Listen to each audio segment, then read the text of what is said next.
I thought my wife was cheating with her own brother, but the truth her mom revealed was far more complicated and changed everything I believe about my marriage.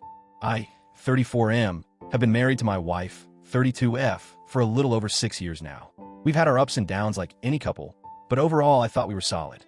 She's kind, funny, smart, and fiercely loyal, or at least I thought she was. About 8 months ago, I started noticing little things. Nothing glaring at first, just tiny details that didn't feel quite right. You know how they say your gut picks up on things before your brain catches on? That's exactly what happened. It started with her schedule. She began spending more time helping out her older brother. Let's call him Mark. She told me he was going through a rough patch and needed family support. At first, I didn't question it. She and Mark had always been close, maybe even unusually close, but it never really bothered me. I'm not the jealous type, and I figured family is family. But then the late-night phone call started. Sometimes I'd be half asleep and hear her whispering in the kitchen. When I'd ask who it was, she'd say it was Mark and that she didn't want to wake me by talking in the bedroom. Innocent enough, but her tone would be hushed, urgent. The dinners became more frequent. She'd text me at work saying she'd be late because she was meeting Mark for a quick bite. He's just having a tough time, babe. I'll be home soon. But soon often meant 10 or 11 p.m. One Friday night, I came home early from work, a rare surprise, and found them sitting in our living room. They didn't hear me coming right away. Mark was leaning in close, their knees almost touching. She was looking down at her hands, and he was saying something quietly, something I couldn't catch. The way she looked at him, it wasn't how I'd expect a sister to look at her brother. When they realized I was there, she jumped up like she'd been caught doing something wrong. Mark mumbled a quick, "Hey man," and made an excuse to leave. She brushed it off, saying they'd been talking about something personal, and she didn't want to drag me into it. But she wouldn't tell me what it was.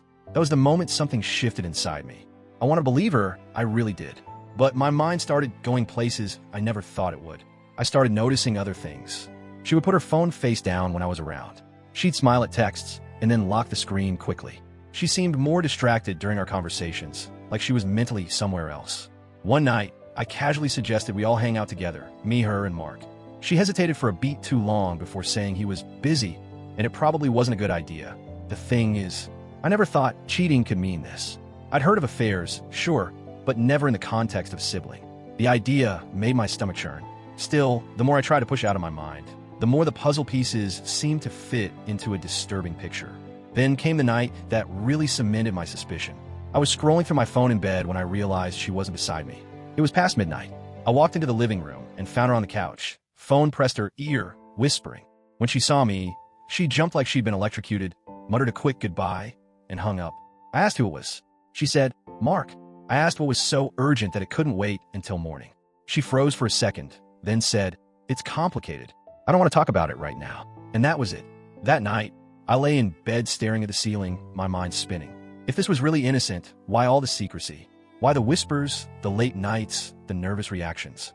I wanted to believe the woman I married wouldn't betray me, wouldn't betray us, in such a horrifying way. But the evidence was piling up, and the worst part? She didn't seem to care that her behavior was making me doubt her. By this point, my trust was cracking.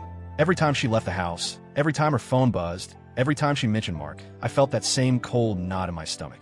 And deep down, I knew this wasn't just going to go away on its own. Something was happening between my wife and her brother. I just didn't know what yet.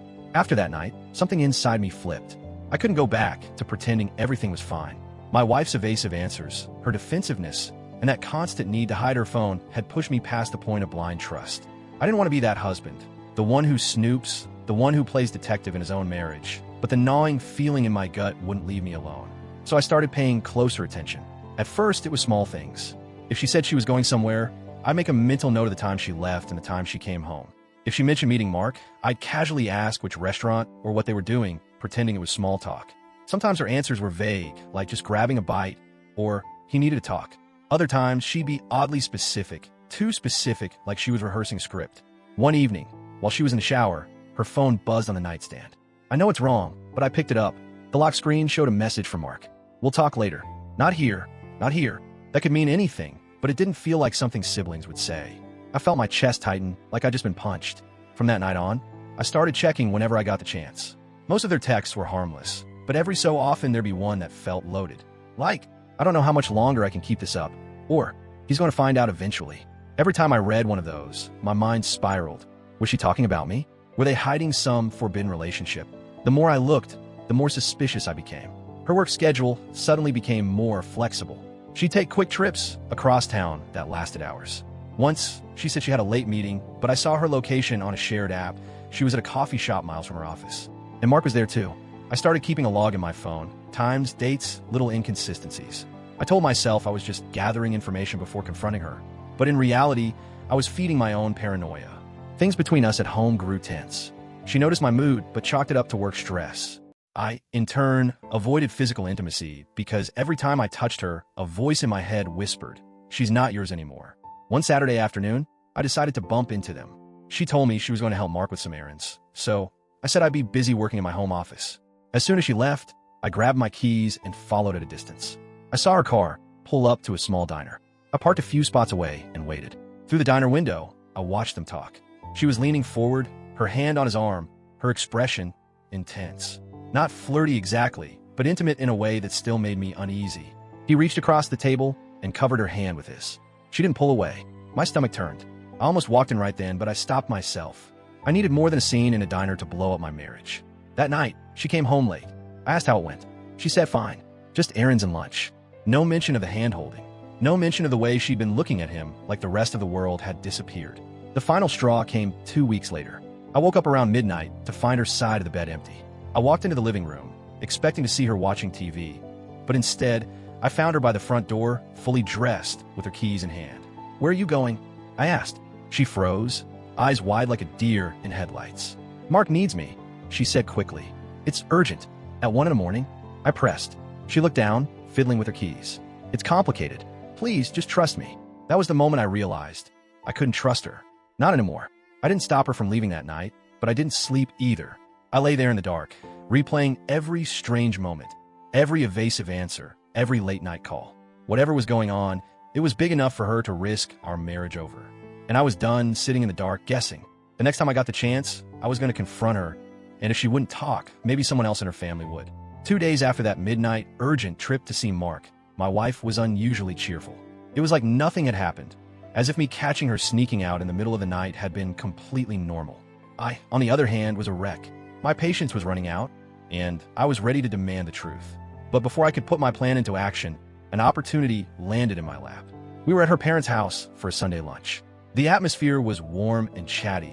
Her dad was on the grill, her mom was bustling around the kitchen, and a few other family members were sitting in the backyard. Mark wasn't there, which was a relief. I didn't think I could handle looking at him without my blood pressure spiking. Halfway through the afternoon, my mother-in-law poked her head into the living room where I was scrolling through my phone. "Can I borrow you for a second?" she asked. Her tone was calm, but there was an undercurrent I couldn't quite place. We went into the small den at the back of the house. She shut the door behind us, which instantly made my stomach knot. She sat down in an armchair, wringing her hands. "I think it's time you knew the truth," she began. I froze. My mind instantly jumped to the worst possible conclusion, that she was about to confirm all my suspicions, that she knew her daughter was having an affair with her own brother and was going to beg me to keep it quiet. Instead, she took a deep breath and said, "Mark isn't exactly who you think he is."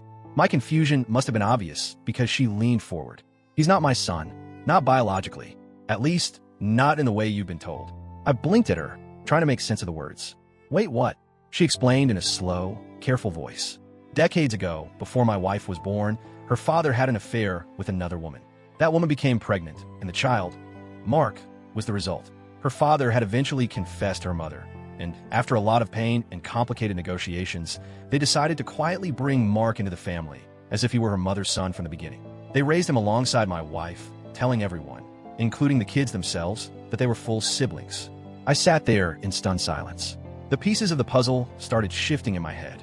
If Mark wasn't my wife's full brother, then technically, he was her half-brother. Still family, but not in the way I'd always thought. But my mother-in-law wasn't done. "Your wife found out about the truth a few years ago," she continued. "Mark's biological mother passed away, and there were legal matters about her estate. It was messy. She's been trying to help him with it, but she didn't want to drag you into the drama. She thought it would be better to keep it quiet." I shook my head. Why wouldn't she just tell me? I thought. My voice caught. I didn't want to say out loud what I'd been thinking for months. Her eyes softened. "I can guess what you thought, and I'm sorry for that. I should have stepped in sooner. But it's a family matter we've kept hidden for so long. Secrecy became a habit. We thought we were protecting everyone. Instead, we might have hurt you both." I leaned back in my chair, my mind spinning. All the late-night calls, the secretive texts, the urgent meetings, suddenly, they weren't about some forbidden relationship. They were about this decades-old family secret and a complicated legal mess. Relief washed over me, but it was tangled with something heavier. Guilt. Shame. I'd been accusing my wife in my head, doubting her love for me, picturing scenarios that now made me feel sick to my stomach. But there was still one thing I couldn't shake. If it's really just about the estate and all that, why did she sneak out at 1 in the morning? Why lie about where she was? My mother-in-law sighed. Some of the things they're dealing with, they're private. Not just for Mark, but for other people involved. She thought telling you would mean telling everything, and she wasn't ready for that. I nodded slowly, but inside, I wasn't sure if I was convinced. Yes, this explained a lot, but did it explain everything? By the time we left their house that afternoon, I was quieter than usual. My wife seemed relaxed, even happy. She had no idea that her mother had just pulled me aside and blown up the version of reality I'd been living in for months. I didn't confront her about it that night. I wanted to think it over, to decide whether to admit what I knew, or to wait and see if she'd finally tell me herself. Because even though the truth I'd heard was shocking, part of me wondered if there was still more she wasn't saying. For the next 2 days, I walked around in a fog. The conversation with my mother-in-law had flipped my reality upside down. All those months of suspicion, of imagining the worst, were suddenly being reframed. It wasn't a affair. It wasn't betrayal in the way I had feared. It was a family secret, decades old, and my wife had been trying to protect it. But here's the thing. Knowing the official truth didn't make the uneasy feeling disappear. If anything, it raised more questions. If she had a good reason for all the secrecy, why couldn't she trust me with it? Why let me spiral into paranoia? By the third night, I couldn't take it anymore. She was sitting at the kitchen table with her laptop when I came in. I didn't sit down. "We need to talk," I said. My tone made her look up immediately. She closed her laptop slowly. "About what?" I took a deep breath. "About you and Mark. And before you say anything, I already know he's not your full brother." Her eyes widened. "Who told you?" "Your mom." She leaned back in her chair, staring at me like I'd just set off a grenade between us. Then, after a long pause, she said, "I should have told you myself." "You think?" I said, my voice sharper than I intended. "Do you have any idea what I've been thinking these past few months? What I thought you were doing with him?" She flinched. "Yes, I had a feeling. And that's exactly why I didn't want to tell you until everything was sorted out. It's messy, and I didn't want you to look at me, or at him, differently." I pulled out a chair, but didn't sit down. "Messy? I thought you were cheating on me. With your own brother. Do you know how insane that made me feel? How much it messed with my head?" Her eyes were glassy now, but her voice stayed steady. "I'm sorry. I really am. But it wasn't my secret to tell. It's not just about me. It's about my dad, about Mark, about his biological mom's family. There are lawyers involved. People could get hurt if certain things came out too soon." I sat down finally, rubbing my temples. "Then explain it to me. All of it. No more half answers." So she did. She told me about the affair her dad had before she was born, how her mom decided to raise Mark as her own to avoid public scandal. She found out the truth a few years ago when Mark's biological mother died, leaving behind property and some financial assets. The will was complicated, involving other relatives who had no idea Mark even existed. If the truth came out in court, it could spark a legal war and possibly blow up her parents' marriage all over again. The late-night calls, discussions about paperwork, strategy, and updates from lawyers. The secretive texts, updates on court filings, or venting about the stress of it all. The night she left at 1 a.m., Mark had received an urgent email from a relative demanding to know why his name had appeared in a probate document, and he panicked. She went over to calm him down before he did something rash. I listened to all of it in silence, my emotions swinging between relief and shame. Relief, because the nightmare scenario in my head hadn't been real. Shame, because I had been one step away from accusing her outright, from possibly destroying our marriage over something she had never actually done. When she finished, she reached across the table and took my hand. "I'm sorry for making you feel like you couldn't trust me. I just didn't know how to tell you without dragging you into the middle of it." I squeezed her hand, but there was still a tightness in my chest. "I understand why you kept it quiet. I really do, but it's hard not to feel like you didn't trust me enough to handle it. And after months of secrecy, that damage is hard to undo." She nodded. "I get that, and I'm willing to do whatever it takes to rebuild that trust."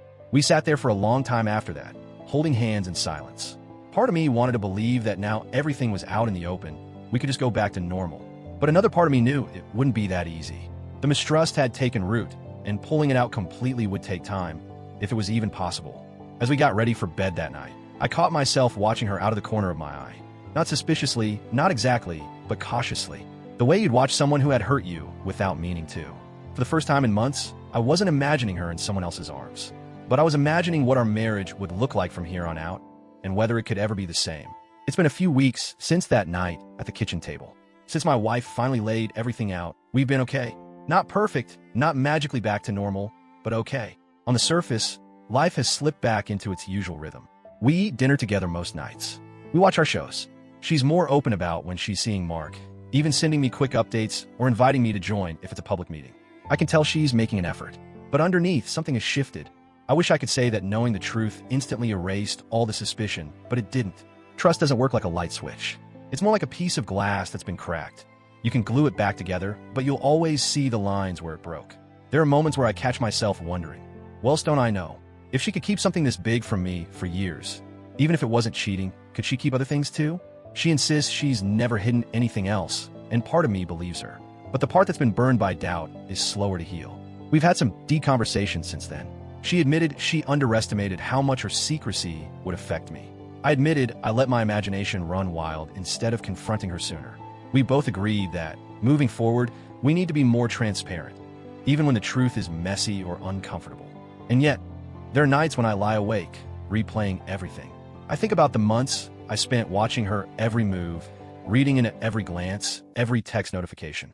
I think about the pit in my stomach when I saw her with Mark in that diner. Those feelings don't just disappear because there's a reasonable explanation now. I've also found myself looking at Mark differently. Before all this, I thought he was just my brother-in-law, full stop. Now I know he's her half-brother, the product of a decades-old affair. I don't resent him. It's not like any of this was his fault, but I can't help but feel like he's been the center of this storm that almost wrecked my marriage. The strangest part is that my relationship with my mother-in-law has actually improved. She didn't have to tell me the truth that day, but she did. If she hadn't, I might still be spiraling in suspicion, or worse, I might have confronted my wife in anger and said something I could never take back. In a way, she saved us. Still, I can't ignore the damage that's been done. I've caught myself hesitating before telling my wife certain things, little details about my day, frustrations at work.